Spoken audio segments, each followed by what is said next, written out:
Frederick, Executive Director of the Coffee Oasis here. I'm now bringing you our second update, long overdue, on our response to the COVID-19 pandemic. As many of you, when we did our first update all the way back, I think it was in May, we had hoped that things would return to what we now call normal, which is bygone days. And as there's been so much happening this year, and now there's been new guidelines offered, we are giving a second update here in the month of November. And I will read it for you. Many of you maybe have received it already by email. The word of the week has been pivot for the Coffee Oasis team. For months we've been planning holiday events for the youth and seasonal specials for our cafe customers. All our best made plans needed to pivot this week because of the new statewide guidelines Governor Inslee shared on Sunday, November 15th. I personally want to apologize for any confusion or concern caused by not communicating sooner with the changes we have made following the statewide guidelines. We also did not clarify the different experiences offered to youth in Kitsap County and Pierce County and the coffee shops. Here are a list of some of those changes we have made according to the recent guidelines.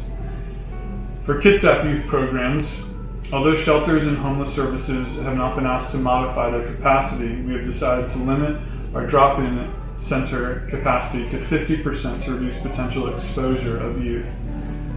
We will be scheduling times for our youth to access vital resources, that being shower, laundry, and those other services, so that we are able to make sure everybody is safe and served.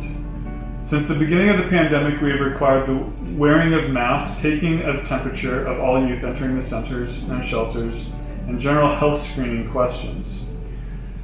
I wrote here, we are continuing with these safety measures, but a slight amendment because of an email I received just last night in response to this,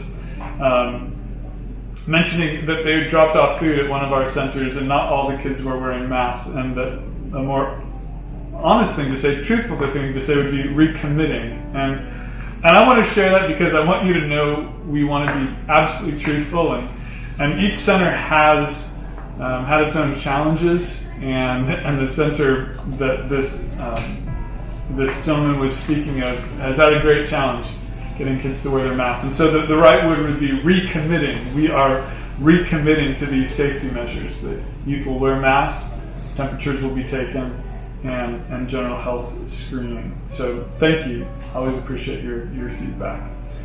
We are still hosting Family Christmas Project, although it will look different this year. It is very important to us that we are able to give gifts to our kids at Christmas. This is one of those very special, normal experiences that remind our kids that they are remembered and loved. Instead of one larger party, we'll be hosting multiple smaller gatherings. These smaller gatherings include the drop-in center, safety measures listed above. In addition, youth will have the option to take Christmas dinner and presents to go, or have their gifts dropped off by the wonderful Coffee Oasis staff and volunteers. Family Christmas Project in Pierce County has a limited capacity for the Coffee Oasis youth in Pierce County this year. I am, again, sorry that this was not communicated better in the last email sent out regarding Family Christmas Project to our Pierce County friends and supporters. We are in the midst of moving to a larger shelter located in the heart of Tacoma and are not able to serve more youth than are currently in our shelter and outreach programs. This means we will not be having a meal and festivities for a larger community of youth in Pierce County this year. If you would like to support our youth in the shelter, and there's about 6 youth right now, hopefully by Christmas there will be 12 youth, or the youth connected with our street and school outreach, and that's about 65 youth, then we invite you to donate to this expression of Pierce County Family Christmas Project. We look forward to soon being in a location that can shelter 12 youth every night and a space for a cafe and drop-in center. Now for our coffee shops. Statewide guidelines have been the clearest for our coffee shops. For the next month, customers are not able to sit in any of our cafe locations, but we still need the support of our thirsty coffee drinking group to buy drinks or beans whenever you can come in. We are still here to meet your coffee needs. Stop by or call ahead. We've been planning some amazing seasonal surprises.